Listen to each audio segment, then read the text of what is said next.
ìrọ́nà àbáyọ wọ́n ń tan Yorùbá gan tó ń tanra wọn. mo sọ̀rọ̀ kan ní ìjẹta mo ní àwọn àgbààgbà wa ti di ẹrú Fúlàní, àwọn àgbààgbà wa ti di bọ̀ìbọ̀ì fáwọn Fúlàní. mo ní couldn't the Bola Ahmed Tinubu himself. wọ́n ní kí n má sọ bẹ́ẹ̀ mọ́, ó ju ẹnu mi lọ. kì í ṣe ìbú, òtítọ́ ọ̀rọ̀ kì í ṣe ìbú. ẹ má gbàgbé ìpilẹ̀ṣẹ̀ Yorùbá, wọn lọ́mọdé gbọ́n.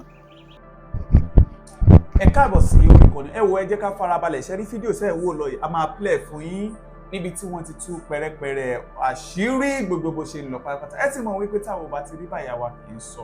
ètò a bá sọ gan-an ayẹpa ti ṣe wádìí kúlẹ̀kúlẹ̀ pé ṣé òtítọ́ ni ọ̀rọ̀ yìí kó tó di pé a mú wá sórí ìkànnì fún ẹ̀yin olólùfẹ́ wa láti máa jẹ ìgbádùn gbogbo bó ṣe ń lọ lágbo òṣèré. ìwọ tó bá ti subscribe bóyá subscribe o lè túbọ̀ máa jẹ ìgbádùn gbogbo bó ṣe ń lọ pátápátá lágbo òṣèré. ó yẹ ká sojú abẹ́ ó yẹ. àgbàgbọ́n la fi dá Ilẹ̀ Ifẹ̀ tó jẹ́ kí Ilẹ̀ Ifẹ̀ máa ń fẹ̀. Ilẹ̀ Ifẹ̀ ló fẹ̀fẹ̀fẹ̀fẹ̀fẹ̀ tó fẹ̀ dé Èkìtì, tó fẹ̀ dé Oǹdó, tó fẹ̀ dé Èkó Arómisá lẹ́gbẹ̀lẹ́gbẹ́, tó fẹ̀ dé Ọ̀yọ́. Ilẹ̀ Ifẹ̀ ló fẹ̀ dé Kwara, dé Ògùn.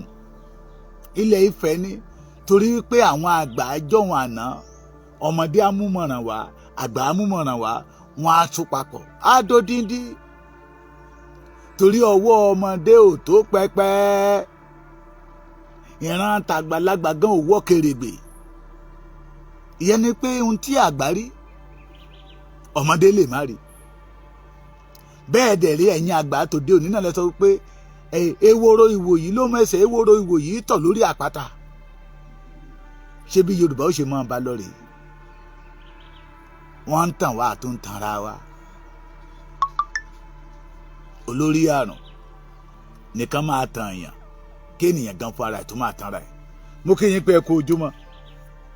mo forúkọ bàbá Professor Banji Akíntóyè àrólé Awólọ́wọ̀ mo fi kí yín káàkiri gbogbo àgbáyé, lamẹ́ríkà ní Canada ní London ní Japan ní Israel ní káàkiri Germany ní Holland ní Spain ní France ní Italy níbi gbogbo tí ẹ̀yin ọmọ Yorùbá bá tẹ̀dó sí, àti níbi gbogbo tí Nàìjíríà bá lé ọmọ Yorùbá tẹ̀dó sí. ń bọ̀ rẹ̀ mi kan sọ̀rọ̀ láìpẹ́ yìí, mo ní ṣó ti ń padà nìyẹn. ó ní òun ti padà o. orísun yín leléyìí, oníkọ́lọ́ ń bá wọn tú orísun wọn ṣe. ó ní ìbá fẹ́rẹ́fẹ́ tó ń lò nínú ìpayà ni. ọ̀rọ̀ Yorùbá wá di ọmọ onílé á wà nílé bàbá ẹ̀ kò ní ìfọ̀kànbalẹ̀. torí kíni? torí àwọn ajínigbé tí ń jí Yorùbá gbé bígbà tá bá jí ẹran gbé lọ́jà.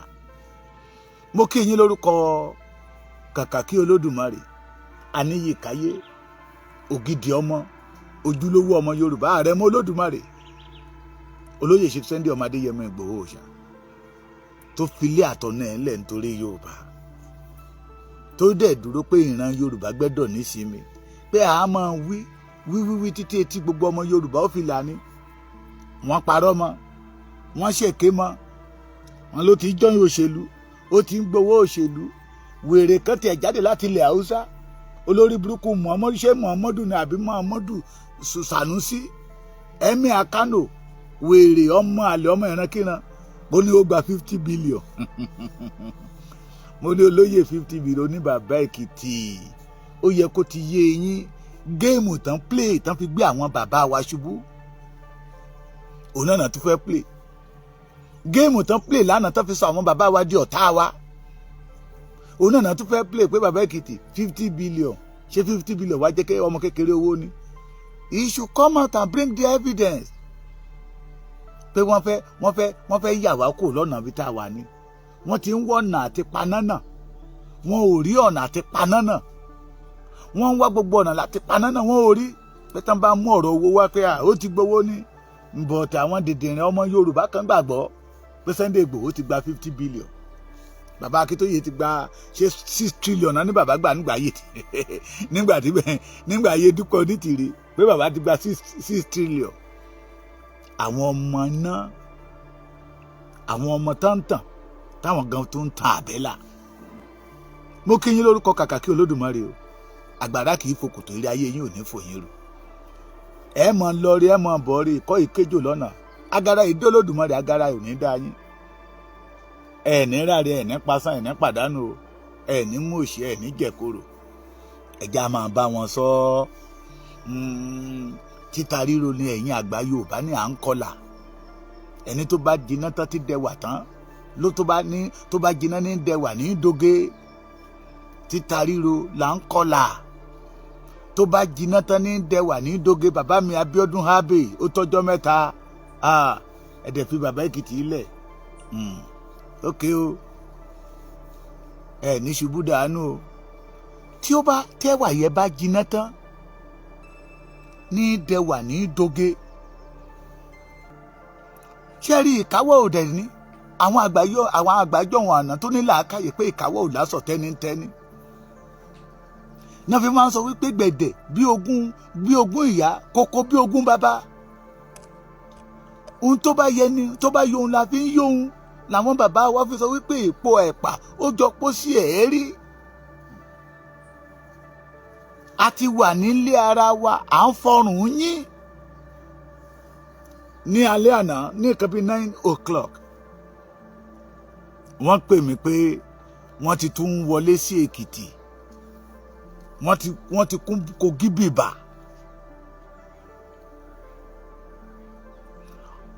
Ẹni tó pè mí yẹn mo ní mọ́tò mi ò wá òkè. Around 9:30 ló wá fi ọ̀kadà gbé mi. Lóòótọ́ adẹ̀ pàdé wọn lọ́nà.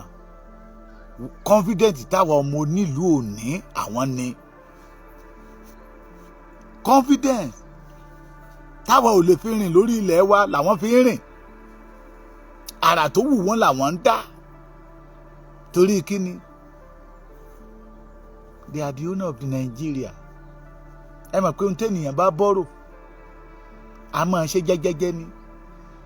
Orúkọ burúkú tá a bọ́rò yẹ a ní ká gbé lẹ̀. But because they have captured our leaders, both political leaders, the Kabiyesi's, the old one in Yoruba land, èyí tí wọn ò gbé ìbẹ̀rù sí lọ́kàn wọn ti fowó ra iyè wọn. Owó tó jẹ́ pé it belong to them. Àgbà Yorùbá èyí tí wọn ò gbé ìbẹ̀rù sí lọ́kàn wọn ti fowó ra iyè wọn sí our Kabiyesi's. Èyí tó yẹ kán gbéwẹ̀ kọ́ náà gbéwẹ̀. Èyí tó yẹ kán gbé mu òun náà gbéwẹ̀. That is why you see them fight for the leadership. Èmi nípò kíní èmi nípò kẹrin ọba tàná ó travel lọ síbi kankan ni náà gbapò lọ́wọ́ ẹ̀ náà gbé fẹ́ èèyàn kan ìkan náà sọ̀rọ̀ ẹ̀ ọba kan náà sọ̀rọ̀ ẹ̀ torí pé ó ń wojú rere Fúlàní ó sọ̀rọ̀ ẹ̀ di ẹ̀mí àmọ́ wa lọ́wọ́. They have captured our leaders. Èrè ìdí tí ilẹ̀ Yorùbá fi ṣòro gbé fún àwọn ọmọ Yorùbá nìyẹn. Nígbà tó rẹ́ mi yẹn wá tó dẹ̀ ti ń sá padà àwọn tó máa wálé ta ni eléyìí tí mo wá ẹ̀ máa lóṣù kan eléyìí tí mo wá ẹ̀ máa lóṣù méjì láàrin ọ̀sẹ̀ mẹ́ta péré ó ti ń sá padà. Ilé bàbá ọmọ ti ń bọmọ lẹ́rù adẹ̀ ń pariwo ẹ̀ látijọ́ yìí pé ẹ̀yin àgbààgbà àtẹ̀yin ọ̀dọ́ ẹ jẹ́ kájọ túlẹ̀ iṣẹ́ ẹ jẹ́ kájọ gbára wa lọ́wọ́ Fúlàní. Àkókò rèé tó jẹ́ pé a lè gbára wa rèé. Àkókò rèé tá a lè deliver ilẹ̀ wa. Àkókò rèé tí nǹkan tó jẹ́ titi wa lè tọ́ sí wa lọ́wọ́. Àkókò rèé tá a lè fòpin sí wàhálà tí Fúlàní cause in our land. See our governors. See our leaders. Under the Buhari nísinmi. Ẹ máa gbọ́ mi o. Under the leadership of Buhari wọ́n pa Yorùbá bí ẹni pẹran ni. Àwọn tó rìkọ́dù ẹ̀ tán ṣe analysis they say that is going to almost 49,000 Yorùbás tí Fúlàní kan waste. Kì í ṣe pé àwọn yẹn lọ sí Kano wọn lọ sí Sokoto wọn lọ sí Nasarawa o wọn lọ sí Gombe o wọn lọ sí Kaduna o wọn lọ sí Katsina o lórí ilẹ̀ Yorùbá lórí ilẹ̀ bàbá wọn ni wọ́n ti wá ń pa wọ́n bí ẹni pẹran. Ẹ̀mí tán gbà ní Ìbàràpá kí Sunday Igboho tó dìde. cathedral lọ́wọ́ ẹ̀mẹ́ àràtàn dáńbẹ̀ Àkúrẹ́ ń bẹ̀ yẹ Èkìtì yẹ dé Ògùn state káwọn wá sọ pé ilé ìtọ́jú ẹ̀ ṣe ní ilẹ̀ gómìnà under the leadership of Buhari ẹ̀jẹ̀ wọn abìyín léèrè nǹkan táwọn kan sọ fún wa ń gbà ẹni pé ohun tó fi lágbára ní o tí pípa yìí fi pọ̀jù ni wípé Fúlàní ni pírẹsidẹ́ǹtì Fúlàní ni àṣejọba Ọ̀ṣínbàjò extra tire lọ Ọ̀ṣínbàjò extra tire ni kò lè ṣe anything ẹ rí i pé wọ́n ti pa ẹnu ẹ̀ mọ́ senate leader Fúlàní ni rep o Fúlàní ni they have largest minister they have largest senators kíní kankan pé tèrè ìdí tàbí ní pé tọmọ wa bá débẹ̀ gbogbo kíní á dúró under the government of Bola Ahmed Tinubu now. ṣé bàbá ṣe ẹ̀ṣọ́dún méjì ni ṣé ó ti pọ́dún méjì èyí tán pa ní ọdún mẹ́jọ Buhari ṣe é gbọ́ mi kò tó lè tán ti pa ní ọdún méjì bàbá Tinubu now. mi mọ̀ bóyá ẹ gbọ́ bí àǹtí mo sọ yẹ ìrìn àjò tí wọ́n rìn ní ọdún mẹ́jọ nígbà ayé Buhari ní ilẹ̀ Yorùbá dírámà tán ṣe akitiyan wọn tán ṣe ní ọdún mẹ́jọ Buhari ní ilẹ̀ Yorùbá kò tó ilé ìtàn ti ṣe ní ọdún méjì Bọ́lá Ahmed Tinubu ọmọ olódòdẹ èyí Yorùbá mà náà ìyẹn ni pé bí ìgbà tí ọdẹ bá lọ sóko tó lọ sóko lánàá tó pa ẹran 10 àwọn ní ọwọ́ ẹ̀ dẹ Ògúnfọ́rẹ́ tó wá lélẹ̀ ní tó wá pa bí 100 bẹ́ẹ̀ ni ìrìnàjò yẹn ṣe rí èyí tán pa ní ọdún méjì Bọ́lá Ahmed Tinubu ó ju eléyìí tán pa ní ọdún mẹ́jọ Buhari lọ so nígbà tí ìjọba Bọ́lá Ahmed Tinubu ò bá tù wá lára náà ṣé Fúlàní ní òde bẹ́ẹ̀ tí ìjọba yóò tù wá lára tá tún fún wọn ní agbára ṣíṣọ́dà wọn tún wọ lókè nígbà tí Buhari ṣèjọba wọn bí ọmọ Yorùbá kan dáa kó fèsì Fúlàní kẹjọ máa ági kó sọ pé kọ́yọ̀ Buhari tó bá kúrò ńbẹ̀ láàyè orí ìyá ẹ̀ tẹ́lẹ̀ ni orí bàbá ẹ̀ tẹ́lẹ̀ ni àjẹpọ̀sì ní nǹkan rẹ̀ ṣe nílé ayé ṣùgbọ́n náà ẹ dúró tí wọ́n wá tún máa sọ fún yín pé kọ́yọ̀ Tinubu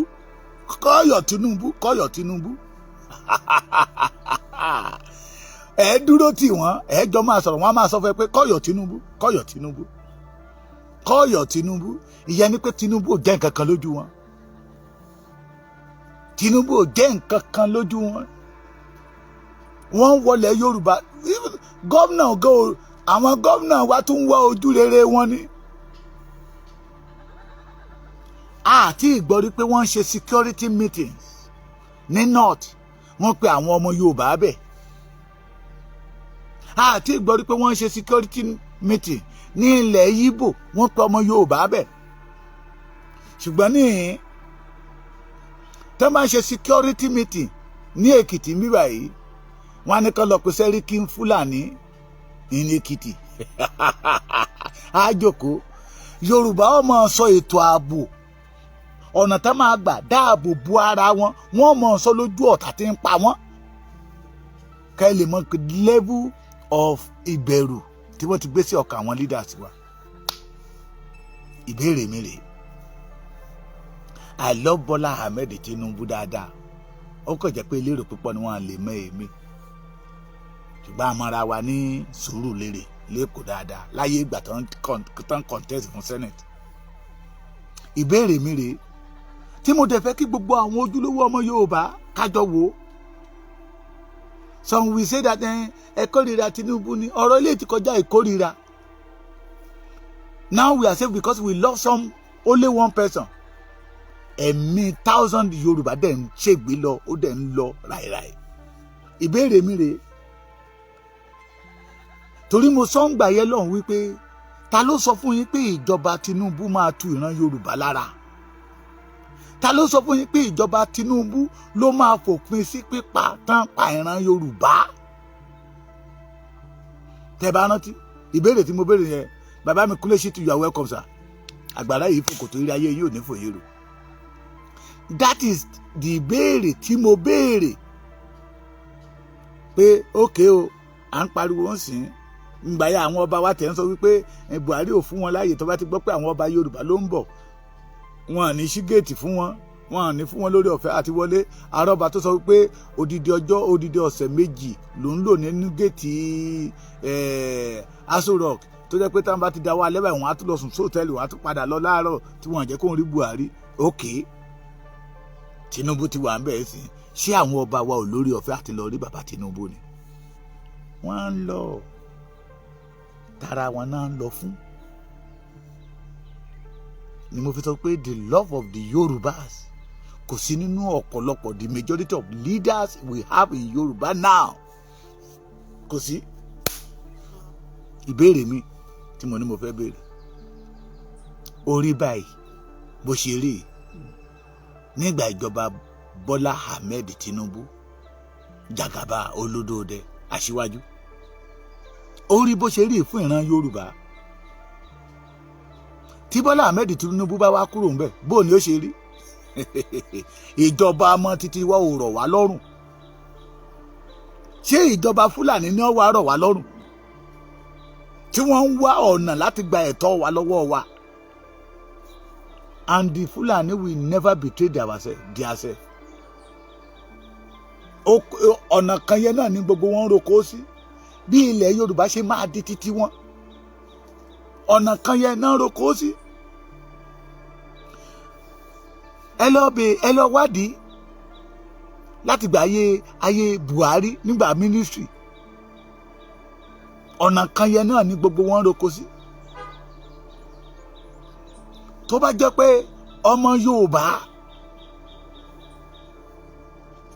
ló lọ sí Kaduna, tó lọ sí local government kan bẹ̀, tó lọ gba fọ́ọ̀mù bẹ̀ kó n fẹ́ fi join army, tó lọ sí Sokoto, tó lọ sí Adamawa, Nasarawa, tó kóra wọn jọ papọ̀ tán lọ sí bíi 20 or 40 tán náà fẹ́ gba fọ́ọ̀mù bẹ̀ láti join army bẹ̀. Bí wọ́n ṣe mú wọn lẹ́kọ̀ọ́ yẹ, tí wọ́n bá pa wọ́n á wà lẹ́wọ̀n. Àti General Gambo tán dárúkọ yẹ, wọ́n á ti dismiss ẹ̀, wọ́n á ti sọ́sẹ̀ wọ̀n. Ṣùgbọ́n ohun táwọn bá ṣe àṣegbé ni. Because of what? Nigeria belong to them. Àwọn ẹni tó bá ń pàṣẹ ìlú, òun ló ní ìlú. Ẹni bá ń pàṣẹ ìlú, òun ló ní ìlú. Àwọn ọba wa ò lágbára mọ́, àwọn ọba wa ò lágbára mọ́. Let us ask a question. Ṣé constitution ọ̀tọ̀ náà ń lò fáwọn ọba wa ni? Ṣé constitution ọ̀tọ̀ náà ń lò fáwọn ọba Fúlàní lókè lọ́hùn, àwọn emirs? Táwọn gómìnà wọn á rí wọn, tá máa pa búrúburú níwájú wọn. Táwọn gómìnà àwọn rí wọn tó jẹ́ pé látọ̀ ọ̀kan máa máa ṣe ránkàdédè, tá ti máa ṣe ránkàdédè. Tá ń lòṣòó ní bọ́n ṣe máa kíra wọn yẹn níwájú ẹ̀mí àwọn gómìnà títí wá máa na ọwọ́ ni. Mo ti sọ, ojú kòkòrò máa ń gba iyì kúrò lára èèyàn, ìjẹkújẹ máa ń gba iyì kúrò lára èèyàn, àìnítẹ́lọ́rùn máa ń gba iyì kúrò lára èèyàn. Ẹja wádìí dáadáa, kí ló gba iyì kúrò lára àwọn ọba wa? Ìjẹkújẹ wà lára ẹ̀. Ojú kòkòrò ló sọ wọ́n di ẹrú àwọn gómìnà. Tó bá jẹ́ constitution tẹ́ ẹ̀ ń pariwo yẹ o, kí ló dé tí constitution yẹn ń buyì fún àwọn tó ń buyì fún àwọn emir lókè lọ́hùn, tó jẹ́ pé àwọn ọba wa ló ń yẹ̀yẹ́ nísàlẹ̀ ń bíbá yìí? It is because everything that belong to the Yorubas ó ti di ẹrú Fúlàní. Òun làwọn ọmọ Fúlàní fi ń wọlé tó fi ń pa wá bó ṣe wù wọ́n. Ìbéèrè mi tí mo wá ní wípé sà, nínú ìjọba bàbá wa Bọ́lá Ahmed Tinubu tó rí báyìí fún ìran Yorùbá, tí bàbá Bọ́lá Ahmed bá lọ tán, bó ni ó ṣe rí fún ìran Yorùbá? Wọ́n ti pa more than 49,000 ní ọdún méjì tí bàbá Tinubu débẹ̀ yìí.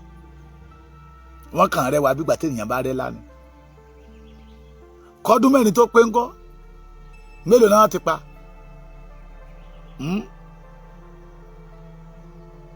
tí bàbá Tinubu bá kúrò ńbẹ̀ ńkọ́. Ìrìdí tá a fi sọ wípé we need to secure our land. A gbọ́dọ̀ mójútó ilẹ̀ wa, and the only person that can do it, kí ẹ̀yin kábíyèsí kẹ́ gbọ́, tí ilẹ̀ wa bá secure ní yìí máa pọ̀ sí i. Tí ìran Yorùbá bá dá dúró gẹ́gẹ́ bí orílẹ̀-èdè, nígbà tí àwọn ọba tàná ń ṣèlú, ara tu Yorùbá. Nígbà tí ìṣẹ̀dálẹ̀ Yorùbá tó wà bó ṣe wà, tí wọn ò tí ì darúlú pọ̀ mọ́ Ṣàpà, ìran Yorùbá jẹ́ ìkan gbòógì not only Africa lágbàáyé. Nígbà tí wọn ò tí ì darúlú pọ̀ mọ́ Ṣàpà, nígbà tí Ifá Yorùbá sì ń fọre, tí ọ̀pẹ̀lẹ̀ ò tí ì fòlòlò fọ́hùn.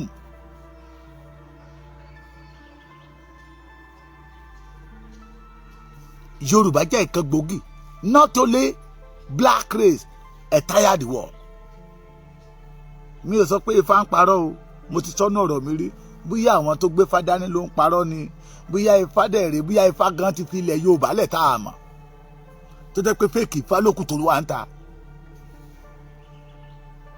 Ta ń lọ Ifá mọ̀rọ̀ olóṣèlú tí ń yan ọba fún wa, tó jẹ́ pé majority àwọn ọba tó ń yàn lénìí ìgbà àtàná ń gbé, ìgbà oró wọn gbégbá oyin fún ilẹ̀ Yorùbá mọ́. The love of the Yorùbá is not in their heart.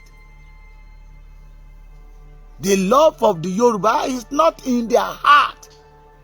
Ẹ wo àwọn ahẹ́mí àyẹn. Ẹ wo ohun tí Sànúsí sọ sí ilẹ̀ Yorùbá.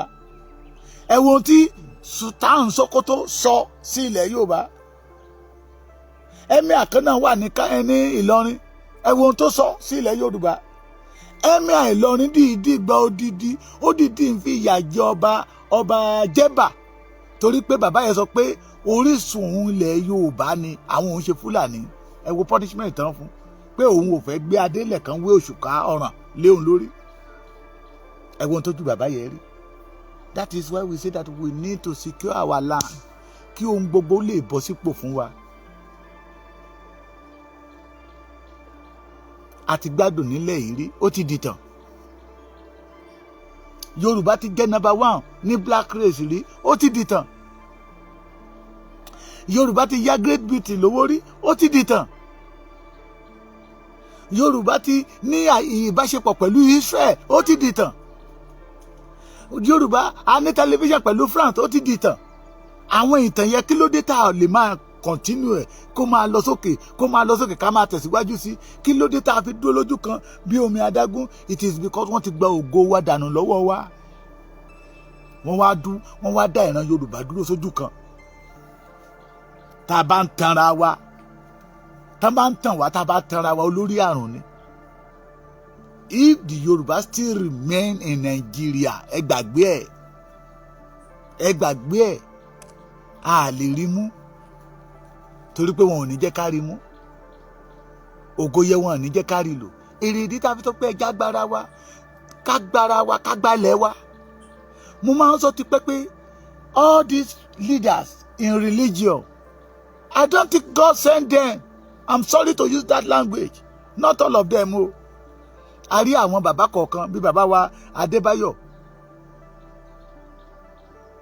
Pastor Adébáyọ̀, a rí wọn. But the majority of them, nǹkan máa jẹ ló rán wọn. Wọ́n rí pé ohun tó ń lọ ní ìgboro, pé pátán pa wá bí ẹni pẹran. Wọ́n wá ní pé kí gbogbo wa ká máa wá ṣe deliverance. Deliverance tá a ṣe, tá a ń bọ̀ láti ṣọ́ọ̀ṣì tí Boko Haram ká wa mọ́nà tó pa wá bí ẹni pẹran. That is why we say that not individual of Yorùbá ló nílò deliverance. It is Yorùbá land that need deliverance. Our land need deliverance, not individual. Deliverance. Sherisa. tí ènìyàn bá wà lórí ilẹ̀ tí ìbínú Ọlọ́run wà lórí ẹ̀, tí ènìyàn bá wà lórí ilẹ̀ tí ohun gbogbo ò lọ bó ṣe yẹ kó lọ ń bẹ̀, àwọn èèyàn tó wà lórí ilẹ̀ yẹn lẹ ìgbé ayé wọn, ìrísí wọn, ìsọ̀rọ̀ wọn lẹ fi máa mọ̀ pé ilẹ̀ tán wà yìí ègún ń bẹ lórí ẹ̀, ilẹ̀ tán wà yìí àlàáfíà ń bẹ lórí ẹ̀, ilẹ̀ tán wà yìí ìsinmi ń bẹ lórí ẹ̀. Torí pé ohun tí ilẹ̀ tó bá mí síta á mí sára àwọn tó wà lórí ẹ̀. Ohun tí ilẹ̀ bá mí síta á mí sí ara àwọn tó wà lórí ẹ̀. Lára àwọn tó wà lórí ẹ̀ lẹ ti máa mọ̀ ìgbé ayé tán gbé. There is curse on Yoruba land. Torí pé our forefathers wọ́n ti jésù àjàrà, ẹ̀yin wá ń kan àwa ọmọ. There is curse. Tá máa ń tàn wá ká má tanra wa. It is our land, the Yoruba land ló nílò ìtúsílẹ̀. Kì í ṣe èmi, kì í ṣe ìwọ. Ẹ gbọ́, ṣé wọ́n ń dẹ́ṣẹ̀ l'Amẹ́ríkà ni? Ẹ̀yin tẹ́ wà l'Amẹ́ríkà. Ṣé wọ́n ń dẹ́ṣẹ̀ ní Canada? Ṣé wọ́n ń dẹ́ṣẹ̀ ní London? Ṣé wọ́n ń dẹ́ṣẹ̀ ní Germany, ní Italy? Ẹ jọ̀ọ́, ṣé wọ́n ń dẹ́ṣẹ̀ ní Spain, ní Japan, ní China, ní Denmark, Holland, Norway, all the Asia country? Ṣé wọ́n ń dẹ́ṣẹ̀ ń bẹ̀? Ṣé wọ́n ẹ̀ṣẹ̀ tán dá ní state kan níbẹ̀ gan ó ju gbogbo ẹ̀ṣẹ̀ tán dá ní ilẹ̀ Yorùbá lọ? Wọ́n dẹ̀ ń gbégbé ayé rọrùn síbẹ̀síbẹ̀ àwọn ọmọ wa. Mo rí ẹni tó sọ fún mi sà pé tó ń bá lórí ọ̀fẹ́, ó kì í ṣe pé tó lọ́rin ọ̀tọ̀ ní ẹni yẹn. Ẹni ìdọ́hùn nǹkan ni kó má ṣe ó ṣe ń bẹ̀, wọ́n fi sí ẹ̀wọ̀n ọdún méje ni. Ó jáde ẹ̀wọ̀n yẹn tán, ó tún padà bẹ̀rẹ̀ sí í ṣiṣẹ́.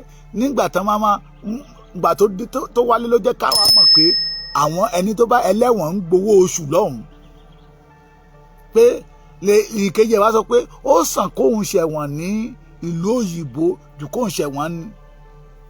Ìyẹn ni pé ẹlẹ́wọ̀n tún ń gbádùn lọ́dọ̀ wọn lọ́hùn.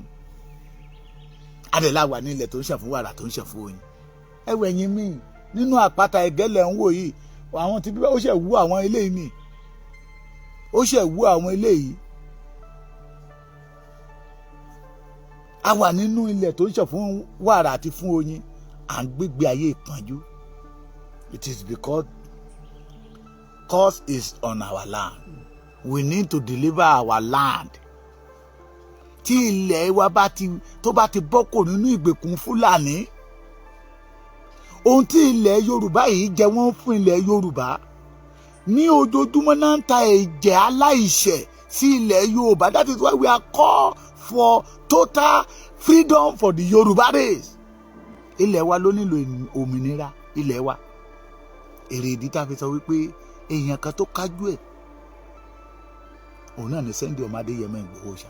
It's just like a teacher tí ò tíṣì mathematics rí, tán gbà sí iléeṣẹ́, tán gbà sí school tó lóun fẹ́ lọ tíṣì mathematics. Ẹ mọ̀ pé failure ni. Ó ti ṣe rí, a ti rí, ó ti fèsì ogun rí. Tí ọ̀pọ̀lọpọ̀ nínú Yorùbá gbọ́ ogun Mọdákẹ́kẹ́ àti Ifẹ̀, kọ́lọ́ má já rírú ẹ̀ rí láàrin Yorùbá mọ́. Ṣùgbọ́n a rí ti Gàngán àti ti Bàràpá. A rí bí Fúlàní Sẹ́ríkì Gàngán ṣe sọ wípé 1972 ni mi ti wà ní Gàngán títí dìgbà tán fi lé mi. Ta ló lé? Sunday Igboho ló ṣì ń dì. Ó ṣì nídìí. Bóyá ọmọ ọdún méjì ní Sunday Igboho wà nígbà tó ti dé Ìbàràpá, tó ti gbìn bẹ̀, tó di erìkì náà bẹ̀ tí ń dà wọ́n lágbónú. Wọ́n á pààyàn, òun náà máa lọ sanwó fún kán tó rìlíìsì òkú. Tó bá jí ìyàn gbé, òun ló máa gbowó kán tó rìlíìsì ẹni tó jí gbé. Sunday Igboho ṣì nídìí. Sunday Igboho ló kájú ẹ̀ ààbò ilẹ̀ Yorùbá. Tẹ́ bá ń wo tẹ́ agbọ́pàá bá ń sọ̀rọ̀ kiri pé gbérí ń bẹ ńlé o, gbérí bẹ ńlé tó pẹ̀rẹ́pẹ̀tẹ́. Táwọn ọmọ ẹ̀ náà sọ̀rọ̀ àwọn di òmùwẹ̀ tán lọ sétí òkú tán lọ ń wẹ̀. OPC di ẹgbẹ́ òmùwẹ̀ létí òkun OPC di ẹgbẹ́ òmùwẹ̀, OPC di ẹgbẹ́ tí ń fi ìwé tí òkun ṣe fashion, ẹgbẹ́ jagunjagun ilẹ̀ Yorùbá di ẹgbẹ́ abọ́rẹ̀ tí ò sí ogun kan tá a lè sọ pé wọ́n tọ́ka sí. Tá bá sọ pé wọ́n ti ń jagun bọ̀ ti pẹ́, ẹnì kan tọ́ka sí ẹyọ kan tó ṣe fún ilẹ̀ Yorùbá. Ṣé ń gbà tí wọ́n sọ tí wọ́n ń jà láàrin OPC fásọsí OPC tán demarcate láàrin wọn tó sọ̀rọ̀ àwọn dogun tó sọ dogun, ṣé ìjà Yorùbá nìyẹn? Ṣùgbọ́n èèyàn kan dìde, ó gbọ́ pé Fúlàní yọ ìran òun lẹ́nu ní Ìbàràpá, he faced them, ó ṣí wọn nídìí. Kì í ṣe Ìbàràpá nìkan ní Sunday Igboho ti ṣí wọn nídìí o, ó ṣí wọn nídìí lẹ́kìtì ń bí báyìí o, ó ṣí wọn nídìí lógùn state o. Tí ò bá jẹ́ pé n tó wà ńlẹ̀ ìbá tún ṣí wọn nídìí ní Ìgbómìnà. That is why we are saying that we are in bondage. Ó ṣòro fún bàbá wa Bọ́lá Ahmed Tinubu láti lè gbé embargo tí Buhari gbé sọ́rùn Yorùbá láti lè gbé kúrò. Kẹ́ lè mọ̀ pé àwọn all our leaders wọ́n ti di ẹrú. Ó ti ṣe rí. Téèyàn kan bá sọ fún yín pé gbérí ń bẹ́ńlé rẹpẹtẹ, ẹbí léèrè pé ibo ló ti lò ó, ṣé etí òkun táwọn ọmọ ẹ ti lọ ń wẹ̀ náà ti lò ó. Let us say the reality ni mo fi sọ wípé tá a bá fi ìtìjú pa òtítọ́ tì, tá ò bá lè sọ kì í ṣẹ̀bi ló máa dà. Èyí tí àwọn bàbá wa kọ̀ lánàá tí wọn ò lè sọ ló dogun sínú ayé wa lénìí, ló di ogun sínú ayé wa lénìí. Torí àwọn bàbá yẹn rí òótọ́, wo igbe kò kàn mí kò kàn mí kò kàn mí kò kàn mí kò kàn mí kò kàn mí kò kàn mí. Nígbà tí Boko Haram bẹ̀rẹ̀ látọ̀kan tá ń gbọ́ bọ̀nú o, wọ́n èyí tó ti yẹ káwọn bàbá yẹn kó ṣiṣẹ́ ààbò káàkiri gbogbo ilẹ̀ Yorùbá, kò kàn mí títí ó fi kàn wá. Bàmí Àjàyí, Ayọ̀mí di méjì, agbára yìí fòkò torí ayé yìí ò ní fòyín ru. Jimoh Moses, adára fún yín. Comfort aró tó wà bí a ṣàdára fún gbogbo yín. Ẹni tó sọ pé gbérí ń bẹ ńlẹ̀, ẹgbẹ́ abẹ́rí gbérí pọ̀ ńlẹ̀ rẹpẹtẹ. Èmi ò ń ṣọba ìlú o, ẹ má yájú sí mi o, mi ò ń ṣọba ìlú o, ọba jagunjagun ni mi o. Ẹ sọ pé ogun mélòó ló ti jà? Ká yọ ogun Mọdákẹ́kẹ́ àti Ifẹ̀ kúrò nínú ọ̀rọ̀ Sunday Igboho, ẹja yọ kúrò. Ká wá fèsì ogun Ìbàràpá, èyí tó jà lẹ́kìtì ń bí báyìí, èyí tó jà lógùn. Thank God the present governor of Ogun State ṣì wà láyé. Òun ló pe Sunday Igboho pé ó ti ṣe ti Ìbàràpá, wọn wà lógùn State ń bí báyìí. And the man went there, ó ṣí wọn nídìí. Ṣẹ́rí, tá a bá ń sọ̀rọ̀ Sunday Igboho, tá a wá ń sọ̀rọ̀ Gani Adam, ó dàbí ìgbà tá a bá ń sọ̀rọ̀ Saheed Òṣùpá, tá a wá ń sọ̀rọ̀ Òkìkí. Ṣẹ́rí pé ó jìnnà síra wọn. Òkìkí bright àbí kí ló ń pera ẹ̀, alákapẹ́là. Nígbà tá a bá ń sọ̀rọ̀ Saheed Òṣùpá o, téèyàn kan wá sọ pé òkè Saheed Òṣùpá fasọ sí Òkìkí bright, rí pé ó jìnnà síra wọn. Bẹ́ẹ̀ lọ̀rọ̀ Gani Adams àti Sunday Igboho sí rí. Ká fi Sunday Igboho ká fi wé Saheed Òṣùpá, ká wá fi Gani Adams ká fi wé Òkìkí bright, ṣe rí pé ó jìnnà síra wọn. He have no record to show that he can secure the Yoruba land. The only person that can secure the Yoruba land is Sunday Igboho. Number one, whoever that want to secure the Yoruba land kò ní ní ìgbéraga. Gani ní ìgbéraga. Whoever that want to secure the Yoruba land, that want to fight for the freedom of the Yoruba land, kò ní jọra ẹ̀ lójú. Gani jọra ẹ̀ lójú. Oyè Ààrẹ Ọ̀nà Kakanfò ju oyè ọba bòmíì lọ. Ọba abu. Oyè ẹnu bodè Aláàfin Ọ̀yọ́ tó ń kàrámọ̀ fún wa. The whoever that want to work for the Yorubas, ó máa jẹ́ èèyàn kan tó kó èèyàn mọ́ra.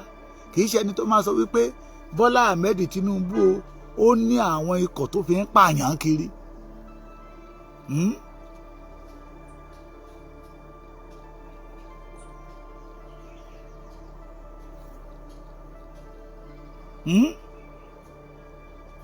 Tí ò ní máa bá ó sọ tó dẹ̀ sẹ́ni pé tẹ́ ẹ bá rí ẹgbẹ́ kan tó dàrú ní ilẹ̀ Yorùbá ọwọ́ Bọ́lá Ahmed Tinubu wà ń bẹ̀ ṣé irú ẹni yẹn ló fẹ́ tó ìlú.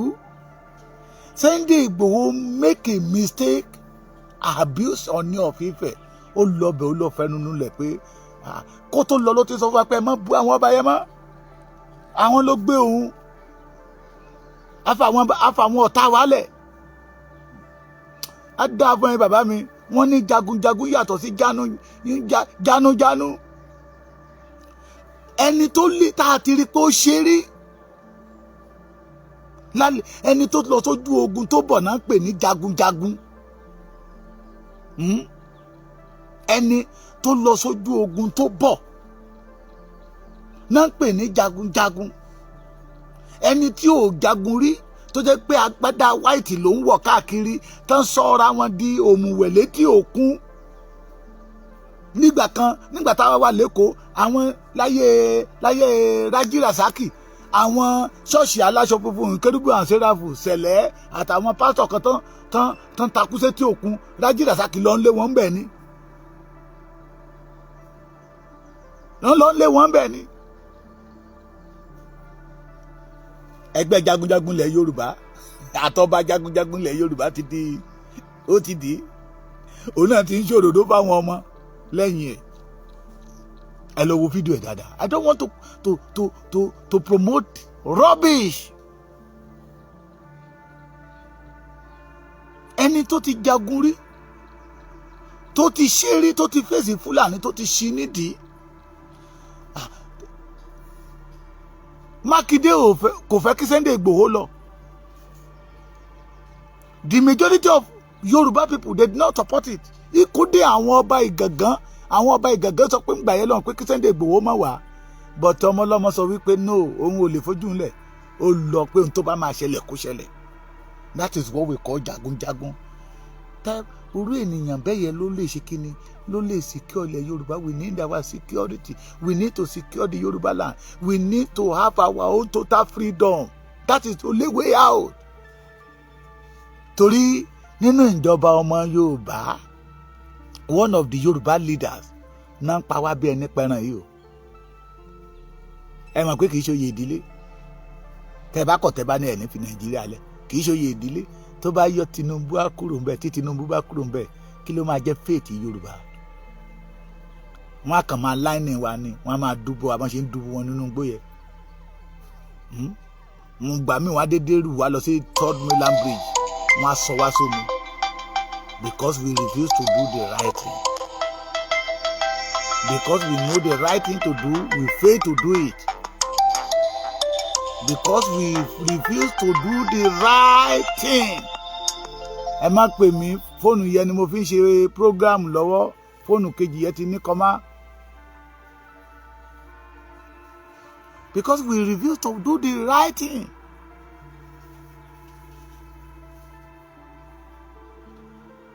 Ẹni tí ò lè gba ilé bàbá ẹ̀ tó lóun fẹ́ gbà lù.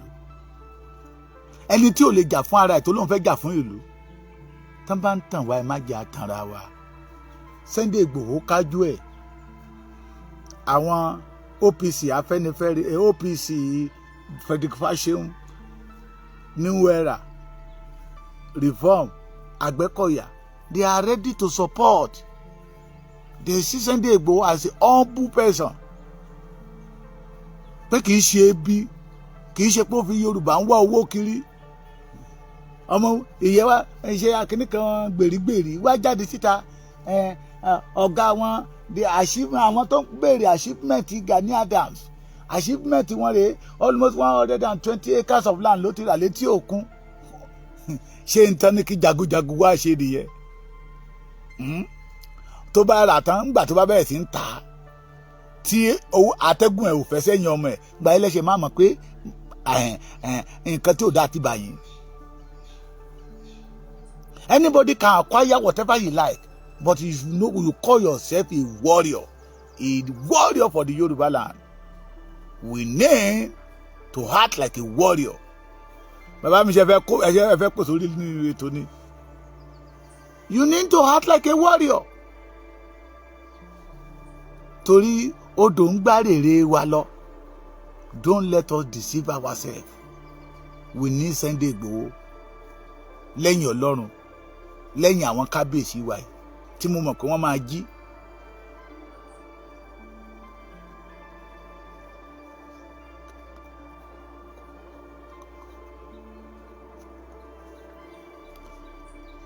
We need Sunday Igboho.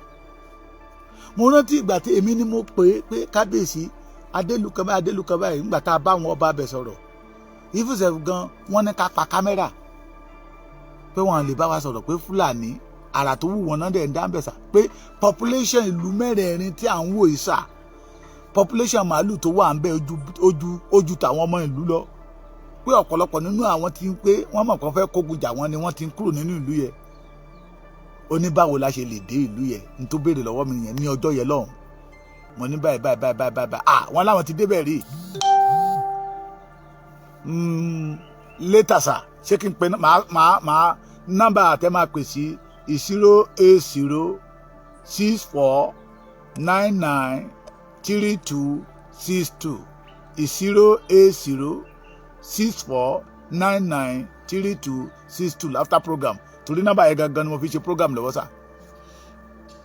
Làbí nígbà I need the support, we need phone, we can be able ẹ lè máa pè wọlé kájọ máa fi ọ̀rọ̀ jomi tó rọrọ̀. Tó wá ní ibẹ̀ yẹn ó ti débẹ̀ yẹn rí, mo níbẹ̀ ni sà, ibẹ̀ yẹn jáde sí Kwara State, bẹ́ẹ̀ níbẹ̀ ni sà, ó ní it's okay. Àfi bó dé ìjà ogo kan òru ni mo dédé gbọ́ kọ́rọ́rọ́kọ́rọ́ èrèlé májà sọ láre lè ẹ̀ ló májà ló ní bàbá Èkìtì àwọn ti padà sí Ìbàdàn padà sí gbó níbo lẹ ti ń bọ̀ wọ́n ní ibi tí sọ fún mi lọ́sàn-án yẹn àwọn ti parí iṣẹ́ bẹ̀ wọ́n bí ìyá wọn kú irọ́ o kò ju bí 2 hours lọ́ba ìlú yẹ pé mi pé bàbá Èkìtì ẹ ṣe torí Yorùbá ó rìn tòrútòrú. The love of the Yorùbá kì í ṣe nínú ẹ̀ ló wà inú ọkàn ẹ̀ ló wà inú ọkàn tẹ́nìyàn bá fẹ́ mú ìfẹ́ Yorùbá kò lọ́kàn Sunday Igboho á la ọkàn ẹ̀ tí ò dẹ̀ possible ló fi sọ wípé Ọlọ́run ló lẹ̀mí mi Ọlọ́run ló mọ̀gbà tí n máa kú kò dẹ̀ ní kú kékeré because God loved the Yorùbá race èrè ìdí tó fi fún wa ní special gift nìyẹn special gift náà ní Sunday Igboho that tí Fúlàní lè sọ wípé táwọn bá gbórúkọ ẹ̀ òtútù á mú àwọn ìbẹ̀rù á wọnú ọkàn wọn. We need Sunday Igboho ẹ̀yin kábíyèsí wa tó bá jọ pé lóòótọ́ ni ìfẹ́ ìran yín wà lọ́kàn yín we need Sunday Igboho. Bàbá Bọ́lá Ahmed Tinubu béwúrẹ́ bá jẹ lọ á padà wálé o bágùtàn bá jẹ lọ á padà wálé o ilé o làbọ̀ ìsinmi oko o ilé o làbọ̀ ìsinmi oko o bàbá Tinubu ó jẹ lọ sàbújá tó bá yá padà wá sékò o àbí ilé o làbọ̀ ìsinmi oko o ẹ tún lè ṣe ni mo fi sọ wípé bàbá Bọ́lá Ahmed Tinubu ẹ jẹ́ kí Yorùbá ó jèrè yín free Sunday Igboho. Allow this man to secure the Yoruba land. Fulani, they did not work for the Yoruba, they did not work for Igbo, they work for their own people. Work for your people. Ẹ má gbégbé ayé Ọbásanjọ́, mò ń tẹnu mọ́. Bàbá Bọ́lá Ahmed Tinubu, ẹ má gbégbé ayé Ọbásanjọ́, Ọbásanjọ́ yìí ṣe Yorùbá. It was not a pure Yorubas. Tẹ́yìn gan mọ̀. Ibi tí yín ò ní kọ́ máa o. Àwa ò sí láyé nígbà tán wọn àti bí wa nígbà tán bí Ọbásanjọ́ but lára àwọn tẹ́jọ́ romance káàkiri náà lẹ́jọ́ lẹ́ ń sọ fún wa wípé ọmọ Anambra ni Ọbásanjọ́ kì í yá ẹ̀ lọ́mọ Abẹ́òkúta ìwà ẹ̀dẹ̀ rí ìwà tó ń wù náà ìwà kó tako Yorùbá ni wọ́n sọ tó fojú ọmọ Yorùbá rí nígbà tó wà ní army yes bàbá wa kan sọ ìtẹ̀ fún mi Kọ́lẹ́ni Ayọ̀ Àríyọ̀ kí bàbá yẹn tó kú Kọ́lẹ́ni Ayọ̀ Àríyọ̀. Obasanjo is a foolish man. He was not a pure Yorubas. He disgraced Yoruba. He fight against Yoruba everywhere.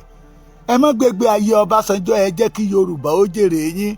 Senator Anthony Adéfúyè ó ní This is first Yoruba man to become a president of Nigeria. Ṣé kò yẹ kí Yorùbá ó jèrè yín tó bá jẹ́ pé lóòótọ́ you are the first person to become a president of Nigeria, a Yoruba man. Ìgbé ayé Ọbásanjọ́ lẹ ṣì ń gbé lọ́wọ́. Tí Buhari bá lè ṣe everything tó kó AK-47 fáwọn ọmọ ẹ̀, àwọn basuka bí báwo lẹ ṣe ń pè tó ń darí wọn bọ̀ sílẹ̀ Yorùbá kan wọ́n máa fèsì wa. We did not say that you give us AK-47. Free Sunday Igboho. Allow us to fight for our freedom. Allow us to fight for our security. Let us secure the Yoruba land. Sir, Baba, Brigadier General Kule Togun, àgbàlagbà ni wọ́n. It was one time a SS director tẹ́sọ̀ di DSS lẹ́nìí tó wí pé the Fulani has already invaded the Yoruba land with full arm. Ta ló fún wọn ní full arm yẹn? Buhari. Oore wo ni Yorùbá fẹ́ jẹ lára yín? That is why àwa ò sọ pé kẹ́ ẹ jáde síta kẹ́ ẹ máa fight àwọn Buhari, kẹ́ ẹ máa fight àwọn Fulani. Allow Sunday Igboho and the youth of Yoruba nowadays, they are already wake up. We are ready to fight for our right. We are ready to fight for our land. We are ready to fight for our own security. Free Sunday Igboho. That is only what we ask for. Torí tí àlọ́ bá jẹ lọ àbọ̀ làwọn Yorùbá fi sọ pé àlọ́ tí a alábàáhùn àbọ̀ tí a ná ẹ̀. Àlọ́ tí a bọ̀ àná ẹ̀yin ọba tẹ́ ẹ̀ ń gbé Gani lẹ́yìn káàkiri ọ̀tá Yorùbá nìyí o. Ẹ̀yin ọba tẹ́ ẹ̀ ń gbé Gani lẹ́yìn káàkiri, I repeat it, ọ̀tá Yorùbá nìyí. Ṣé ẹni tó ti sọ̀rọ̀ ẹ̀ di awẹ́dò tó jẹ́ pé ó kó àwọn ọmọ OPC ẹ̀ tó yẹ kán fọwọ́nú gbó kán máa lé àwọn Fúlàní, ó kó wọn lọ sí etí òkun wọn lọ ń wẹ̀.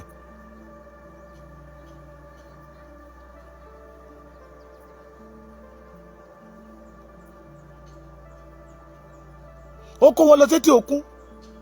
Mo máa ń sọ pé àwa ọmọ Gani Adams rè o, ó wà ń lẹ̀ rẹpẹtẹ o, àwa tó bá ní oníkíní kan àwa náà kàwé ogun, wọ́n kàwé ogun létí òkun.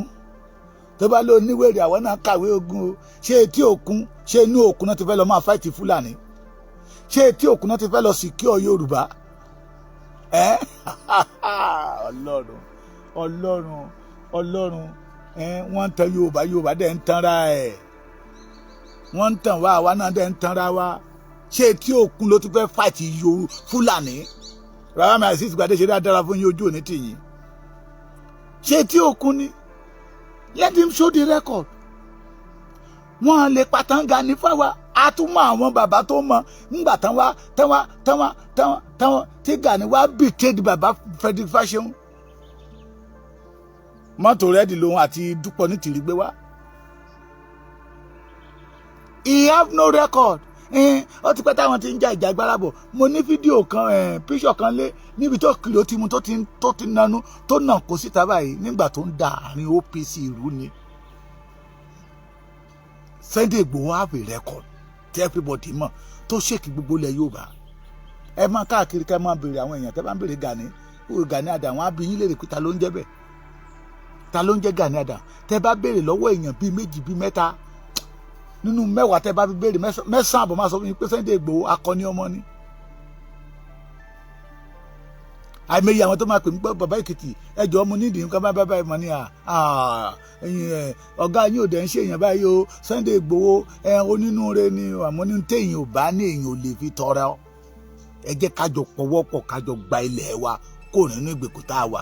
Gbà yẹn lẹ máa mọ̀ pé kò yẹ ká rí ọmọ Yorùbá kan tí ọmọ ṣàgbéjẹun. No, kò yẹ ká rí ọmọ Yorùbá kan tí ọmọ ṣàgbéjẹun. Àwọn bàbá kan sọ pé ẹ má sọ̀rọ̀ nípa Gani mọ́. Tí Gani báyìí ń jáde síta tó ń convince àwọn èèyàn, we continue say the truth. Tá a bá kọ̀ tá a bá sọ òtítọ́, ó máa di ogun olódogun sí wa lára yìí. He did not have anything to offer the Yorùbá race. Failure ní Gani. Onímọ̀ fi sọ pé ọ̀rọ̀ yẹn dàbí nígbà tá a bá ń sọ̀rọ̀ Sunday Igboho, tá a bá ń sọ̀rọ̀ Gani, ó dàbí nígbà tá a bá ń sọ̀rọ̀ Saheed Òṣùpá.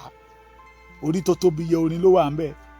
ikú Sunday Igboho tó tóbi yẹ ètò ìlú ló wà mẹ́ẹ̀ káwá máa sọ̀rọ̀ òkìkí ó yàtọ̀ síra wọn ó yàtọ̀ torí a ti rí èèyàn kan tó perform gọ́vnà ò fún lórí ọ̀fẹ́ kó lọ ó lọ kó tó wá máa ṣẹlẹ̀ ló ṣẹlẹ̀ ó lọ ó dẹ̀ ṣí ẹni yẹn nídìí ìlú yẹn lénìí wọ́n ń gbádùn bẹ́ẹ̀ lónìí. àwọ̀ gẹ̀kọ̀ àbí kílẹ̀ kọ ìsà kò yé mi o.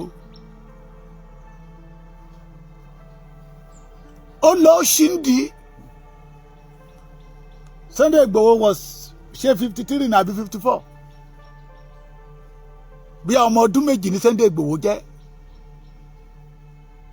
nígbà tí sẹ́ríkì yẹn ti wà ní Ìgàngán ṣùgbọ́n Sunday Igboho sọ pé mo fún ẹ lọ́jọ́ méje o thou shall not allow me to meet you here again ni o ó máa di wàhálà o lórí ilẹ̀ bàbá mi o ẹ pa ilẹ̀ èrò yín mọ́ ó dàbí pé Buhari ló wà lórí oyè ńgbà yẹn Fúlàní ló wà lórí oyè ńgbà yẹn wọn ní àgámà lisa ló ń jẹ redneck olódòǹgbò oh my God ó lọ commissioner of police of Oyo State say Sunday Igboho should not go but Sunday Igboho sọ pé ní àbáyé ẹ̀fẹ́ bàjẹ́ ní obìnrin ni can you allow them to be killing your people in Anambra like this ó lọ and the record is there today àwọn ará Ìbàràpá ń jubilate ní Olúwa ṣeun tó fún wa ní Sunday Igboho tí ò bá jẹ́ Sunday Igboho ẹni máa ní mo ní 2 years ago wọ́n kó cassava síta pé ṣé ìlú iná ti ń kó cassava ń gbà tá a lọ yìí ọ̀tún àtòsí la ti ń gbòòrò òórùn gàrí inú mi dẹ̀ dùn pé this man kí la ti ń pè ọ̀pìtàn ilẹ̀ Ìbàdàn yìí ló kóṣù sínú mọ́tò tó ní kẹ́wọ́ pé ìkẹta relé tírélà náà fi wá ń kóṣù ní Ìbàràpá iṣẹ́ ọwọ́ Sunday Igboho ni ìyá mi aláṣeyọrí ọmọ Yorùbá kò ní bàjẹ́ fún yín ìyá mi. Sunday Igboho lọ he deliver them kí ló deliver ṣé individual ló deliver no that is why we are saying that it is not our individual ló nílò deliverance. Ìbàràpá land ní Sunday Igboho lọ deliver nígbà tí Ìbàràpá land get that deliverance ṣé deliverance àbí delivery ẹ̀yin lẹ́mọ̀ ẹ̀mọ́ òyì mo ti sọ fún yín I went to University of Taylor read tailoring ṣe gbọ́ mi bí mo ṣe ń dù ẹ ṣáà máa gbà bẹ́ẹ̀ àdéhà ni kẹ́ máa bá mi fi tẹ̀lé ó lọ sí Ìbàràpá the Fulani has already captured the land tó bá ti capture ilẹ̀ àwọn tó wà lórí ẹ̀ pápápá wọn ti dẹrú ẹ̀ olófin ní pé tán bá jí ló fi jẹ́ pé tán bá jí àwọn èèyàn gbé ní Ìbàràpá tán bá fẹ́ gba onítàn padà wọn á lọ bá sẹ́ríkì yẹn wọn á bẹ̀bẹ̀ olóma bíìlì wọn ẹ lọ mú 2 million wá tí wọn bá ti rí 2 million ẹni yẹn kò gba ìtúsílẹ̀ nìyẹn brother wa Dr. Aborode tán pa kán tó rìlíìsì òkú ẹ̀ bẹ́ẹ̀ sẹ́ríkì Ìgàngán gba 4 million naira wọ́n jí ọmọ ọba gbé àwọn ọba Ìgàngán gbà yẹn ó ti sọ wọ́n di ẹrú akọ́dí àwọn tó lọ wọ́n ní pálásì sẹ́ríkì Ìgàngán ó fàìn ju pálásì ọba ìlú lọ ọba oníkan wọ́n jí ọmọ ọba gbé sẹ́ríkì Ìgàngán gba 4 million kó tó rìlíìsì ọmọ ọba torí pé kí ni wọ́n ti capture ilẹ̀ yẹn Sunday Igboho wá wò ó kéé tó ń bá ní kó ń deliver èèyàn kan kó ń deliver méjì bíbá yìí kó ń deliver méjì bíbá yìí kó ń deliver méjì bíbá yìí the work will not be perfect.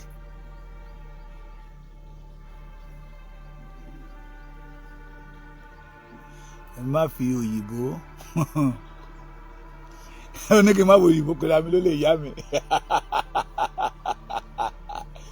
ókè mo ti gbọ́ o ẹ ṣe òyìnbó mi òyìnbó yẹn máa ń kíláàmù mi ni ó máa ń gùn mí. But Sunday Igboho lọ sí Ìbàràpá he delivered the land. He delivered the land. Before kí Sunday Igboho tó lọ sí Ìbàràpá, kó tó deliver Ìbàràpá, wọn lè lọ sóko mọ́, wọn lè ṣiṣẹ́ ajé mọ́, ebi tí ń pa wọ́n, ikú tún ń pa wọ́n. But immediately Sunday Igboho delivered them, delivered the land. Tí tán deliver, ẹni tó lóko lè fi ìfọ̀kànbalẹ̀ lọ sóko lọ kú ṣiṣẹ́ oko. Bọ́n ṣe ń kàgbàdo síta náà ń kó ẹ̀gẹ́ síta. Àti rí lára wọn tó fi owó ẹ̀gẹ́ tó fi ra mọ́tò. Àti rí lára wọn tó fi owó ẹ̀gẹ́ tó fi kọ́lé. Òun ní ìgbà tí Sunday Igboho padà lọ́bẹ̀ tán fi ya síta pé ó ṣe ojúlówó ọmọ ọkọ tọ́lọ́run rán sí wọn. Sunday Igboho has already delivered the Ìbàràpá land, so he can deliver the whole Yorubas. He can deliver. Ó ti dánwò l'Èkìtì níbí báyìí, tested and trusted. Wọ́n ti dánwò l'Ògùn, tested and trusted. Àwọn Ọ̀ṣun gan ti dánwò, wọ́n rí pé ó kájú ẹ̀. Ẹ jẹ́ aṣọ òdodo ọ̀rọ̀ fún wa, not individual of us that need deliverance. Ẹ jẹ́ kí ilẹ̀ wa gba òmìnira. Bàyẹ̀lẹ̀ máa mọ̀ pé kò yẹ kí ìran Yorùbá máa ṣàgbé káàkiri àgbáyé. We need Sunday Igboho. Ẹ̀yin àgbààgbà ilẹ̀ Yorùbá, òun ló kájú ẹ̀. Kábíyèsí Aláàfin Ọ̀yọ́, Ọba Akíìmù Ọ̀wọ́ Adé Ẹlẹ́wù Ẹ̀tù, Gani Adams tẹ́ ń gbé káàkiri, according tán sọ, tó ń fa rẹ̀ sọ, tẹ́ ń gbé káàkiri, baba ńlá failure ni o. Gani Adams tẹ́ ń gbé káàkiri, baba ńlá failure ni. Sunday Igboho is your son. Ṣé gbọ́ mi? Gani ò lè fẹ́ràn gbogbo Ọ̀yọ́ tó Sunday Igboho. Ṣé gbọ́ mi? Kò lè fẹ́ràn Ọ̀yọ́ tó Sunday Igboho. Torí the love of the Yorubas ó wà nínú ọkàn Sunday Igboho. Ìran baba ńlá Sunday Igboho orí náà fi sọlẹ̀ sí ilẹ̀ kóòtù òjíire. Ìran ńlá baba ńlá Gani ẹsẹ̀ náà fi rìn wọlé. Ṣé rí pé ìfẹ́ yà yàtọ̀? Ẹ dẹ̀ wò àwọn méjèèjì ó yàtọ̀. Ẹ má gbé obì àbídún sí ẹ̀gbẹ́ obì àbàtà. Ó yàtọ̀ síra wọn. They have nothing to offer the Yoruba race. Àṣírí tó wà ń bẹ nìyẹn. Jù kó máa kó àwọn tó mímí àti bàbá kẹjọ sọ̀rọ̀ lánàá. Mo ní tí ènìyàn ò bá ní kò lè fún yàn. Ó dúró lọ ní kí n tó ọ̀rọ̀ yẹn sọ. Whatever you did not have, ó lè fún yàn. Tí ènìyàn bá nílé yàn máa fún yàn. Tí Gani ní ló ti ń fún àwọn ọmọ àwọn dìdìrín tó ń tẹ̀lé lẹ́yìn, àwọn amukun mẹ́kọ, àwọn dọ́dọ̀ tó ń kó wọn lọ sí tí òkun tán lọ ń wẹ̀, tó sọra rẹ̀ bí wòlíì, tó kó ìgò òróró dání, ó fẹ́ àná tí wọn. Tó ní nìyẹn. Tó lè wọ́ fà wọn nìyẹn. Kó wọn lọ sí tí òkun kán lọ máa wẹ̀. Gbèrè yẹn sọ wípé òkun ìgbọ́mọ Oòduà lọ, ìwọ bọ́ sáà ní òkun. Tó bá máa dá padà fún yín, á ti sọ́dọ̀kú. That is what we can offer the Yoruba race. Kó máa lọ máa bọ ọmọ olókun, kó bọ ọlọ́ṣà, kó máa lọ sí odò Ọ̀ṣun, kó lọ máa bọ káàkiri. Adẹ̀ ti sọ fún yín, àgbàlagbà Yorùbá lọ ní ẹ̀yin ká sọ fáyín àgbààgbà ilẹ̀ Yorùbá kẹ́ ẹ fúnra. Májèlé lọmọkùnrin yẹn ń fún gbogbo agbára ilẹ̀ Yorùbá jẹ. Fúlàní ni tápà lè ń pè. It was not a genuine Yorùbá. Ìyá tó bí bàbá Gani náà ní ọmọ àkókò. He have nothing to offer us. Kẹgbẹ́ ilé ìṣètì. It is better for me and you to deliver the Yoruba land. Tábà ti lè deliver Yoruba land, òmìnira wa dé tán nìyẹn. Let us secure our land. The only person that God sent to secure the Yoruba land òní Sunday ọmọ Adéyẹmọ Igboho Osha, Àrẹ̀mọ Olódùmarè tó kájú ẹ̀. He have the record. Bàbá mi kan pè mí lánàá. Mo rántí ó pè mí lánàá ní Warri. Ó pè mí lánàá around bíi 11:30 ní Warri. Ó ní ọlọ́pàá kan wà níbí báyìí, òun kan sọ̀rọ̀ ló máa dárúkọ Sunday Igboho lá ní Sunday Igboho ló bá bẹ̀rẹ̀ sí sọ̀rọ̀ kíní kankan. Máa yẹn kó tó fi mílẹ̀ ìsà after one. He is from Borno. Ó ní àbí Fulani man. Sunday Igboho na good man, na nice man. Pé Sunday Igboho ti ra mọ́tò fún òun rí. Ní ọ̀nà Kútọ́nù yìí, ní ọ̀nà Sẹ̀mẹ̀ yìí, ló ti ra mọ́tò fún òun rí. Ó ti ra mọ́tò fún òun rí.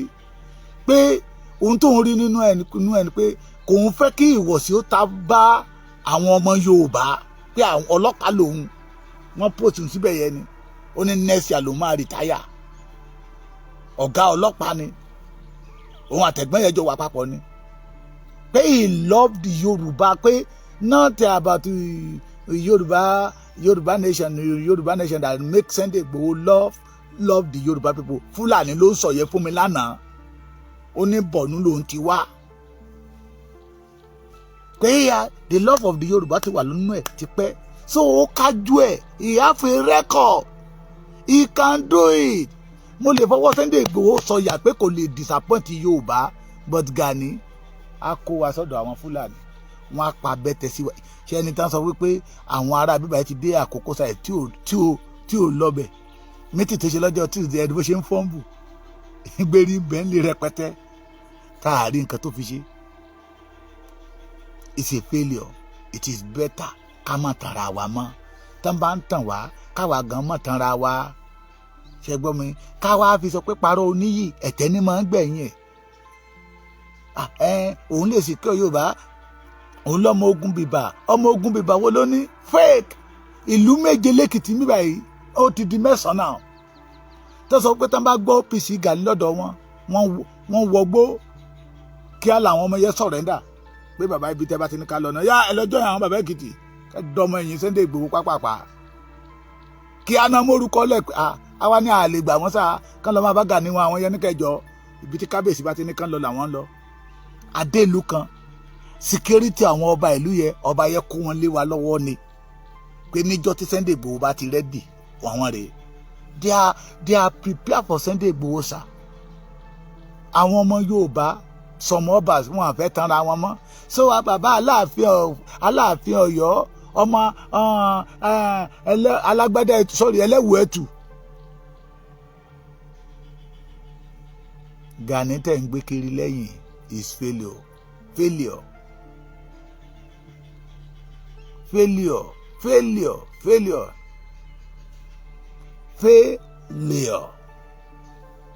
Gani is a failure.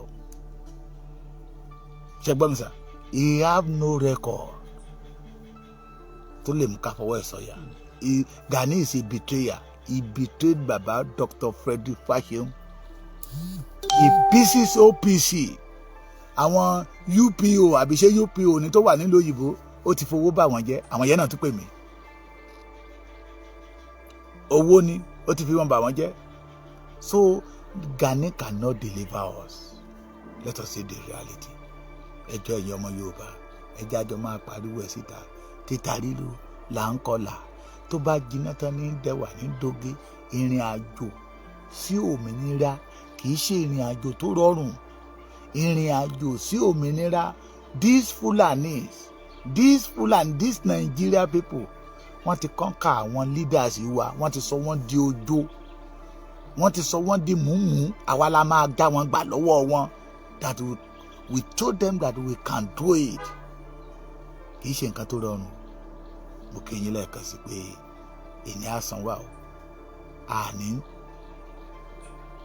tàdùgbé ṣáájú ó ń roko kò dóko ó ń relé kò délé kò ní jẹ́ títí wa o agbára yìí fòkòtò ire ayé yìí ò ní fòyìn lọ God bless you nọ́mbà mi lẹ́ẹ̀kan sí 08064993262 lẹ́ẹ̀kan sí 08064993262 Ọlọ́run nìkan lèmi bẹ̀rù but I will remain focused pé ìran Yorùbá gbọ́dọ̀ bọ́ nínú ìgbèkùn bẹ́ẹ̀ ni ilẹ̀ bàbá wa lélẹ́yìn àwa lọ́lọ́run fún àní ṣerú láṣẹ Olódùmarè ogun Fúlàní ò ní kó wa lọ we will conquer them.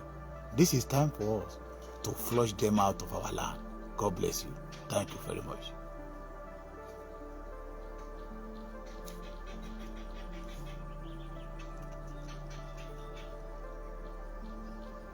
Pa òtítọ́ tì tá ò bá lè sọ àdẹ̀bí.